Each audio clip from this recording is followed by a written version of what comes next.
Hey BC, this is Ron. I'm back at you with another video. This is just going to be a short one.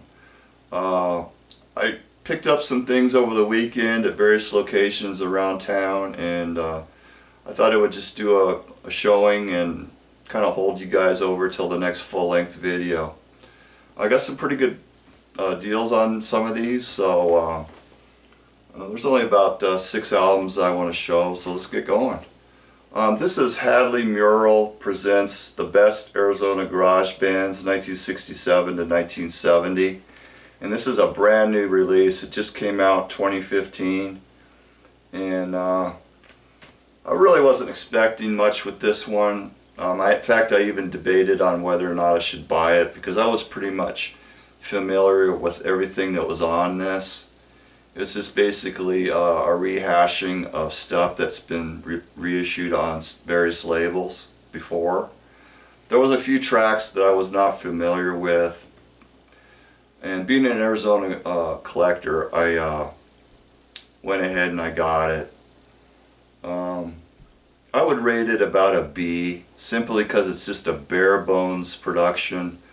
No insert, no liners, no photos, no info, nothing. But another thing that I was not too pleased about, I thought it was too overpriced for what it was. It was like 19 bucks plus tax. That's about $5 too much in my opinion. But yeah, new vinyl, it's just, the prices on some of this stuff, it's just outrageous, I think. But I needed to get it to go with my Arizona music collection, so I got it. This is a really clean Uncle Meat, Mothers of Invention. I mean, this thing looks like it was still sealed. Somebody peeled the shrink off, played it one time, and then took it to the store and sold it. It's just beautiful condition. This is a second pressing, not a first. And first pressings will have a sticker right here. And also on side 1, track 3, the original first pressing will have a erroneous song title.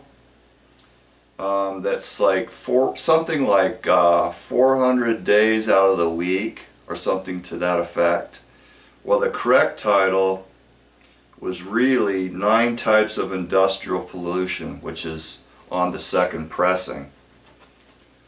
But you know, I'm not going to quibble because this thing is in just fantastic shape, and it was 16 bucks.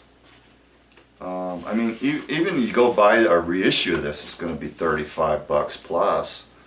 So it doesn't have the booklet, unfortunately, but it probably didn't originally come with one. It was probably only in the first pressing. But yeah, I never heard that Zapp album before, so that was fun to hear. I mean, there's a lot of Zapp I never heard. And then I just got this too, and it's The Animals' Love Is, and this would be their last album, 1968. And this has got their final lineup with Andy Summers and Zoot Money, who started out in a band called Dandelion's Chariot. And then Andy Summers, of course, moved on to the Police. This album is very disappointing. It's not all bad, but for the most part, it's basically a lot of cover versions and just not all that interesting. Probably the best side is sides 4, Madman and Gemini, which were originally Dandelion's Chariot tracks, and they were reworked for the album, and those are just excellent psych. Very, very good. Goes, you know, along with the other Animal Psych quite well.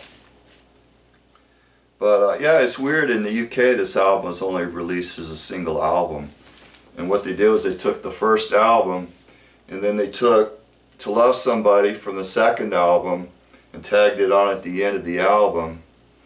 And so the 3 tracks that were not released in the UK originally were As the Years Go Passing By, Madman, and Gemini. But yeah, it's a pretty cool album, and the vinyl on this is just beautiful, beautiful, mint minus condition, and it's the original Canadian copy on the black MGM label, and of course here in America we got the two-tone label. So yeah, I got this from the same seller that I got my other Canadian animals from a while back. He had just put this out, so I think I paid $21 for it, so I think it's a really good bargain for this album. This is the very first Guess Who album, and it kind of looks like it might be some sort of a repackage, but this is actually the original cover, and it came out in 1965. In Canada it came out in 65 with a different cover, but it may have been released here in the US in early 66. Of course, it's got the hit Shakin' All Over. A lot of this is true stereo, and there's a few tracks that are in rechanneled stereo. And it's first pressing on the Red Spectre label, and Scepter, I'm sorry, not Spectre. And the second pressings will be on a goldish, multicolored collage label. And this is a pretty rare album. I mean, I can't even really ever remember seeing it in person. So, yeah, $5, man. I mean, it's easily a $30 album. Very clean vinyl on that. Then I picked this up for $3, and never heard this one. Paul Revere and the Raiders, Hard and Heavy, 1969. Kind of leans towards that bubblegum type stuff, but it's on the 360 label. It's a pretty cool album. I enjoyed it. And this one I'd been looking for forever. And you wouldn't think so. Turn, Turn, Turn by the Byrds. I mean, I swear I have been looking for this album here in town locally for a good 30 years. I mean, yeah, I see the album, but it would always be like a reissue, or it would be an original that was like VG or less condition, you know, always rough. And I finally got an excellent condition pressing, so I was really happy about that, man. And I got it for $7, so I'm really pleased, finally, after all these years. And this is another one I've been looking for a good 30 years. Quicksilver Messenger Service, original first pressing, the Black Rainbow label. This is another one always whipped, or always on a green label or a red label. I finally got a nice copy. So I mean, to me this is like probably the 3rd greatest live album, you know, as far as for my taste goes. The Who Live at Leeds and the MC5 Kick Out the Jams in this album are probably the 3 best, I would say. And yeah, very pleased. $8.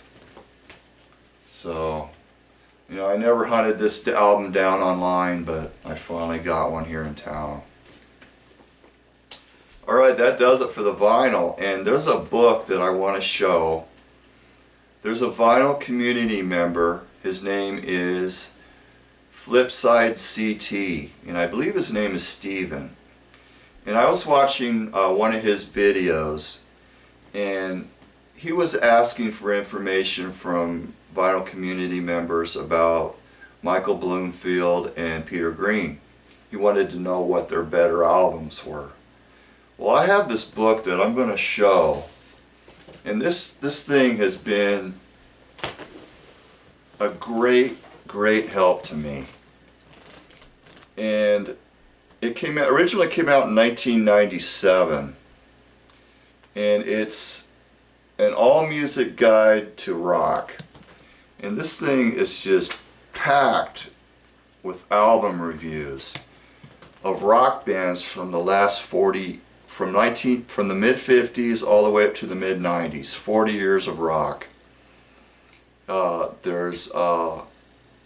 It describes the albums, it rates them, it gives information about the bands, where they're from, when they were formed, who the members were. I mean, this book is just awesome. I don't know how hard it would be to find. Hopefully either Amazon or eBay would provide a copy for Stephen. But man, you need to get this book. I'll flip through a little bit so you can kind of see what it's like. And let's just see.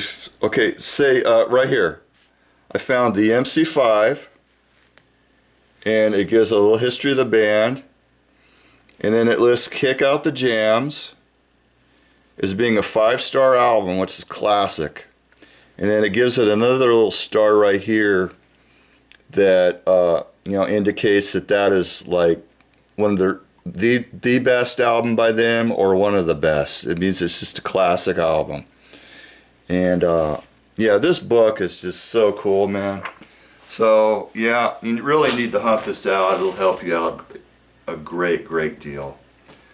So that's going to be it for this time around, guys, and Ron's out.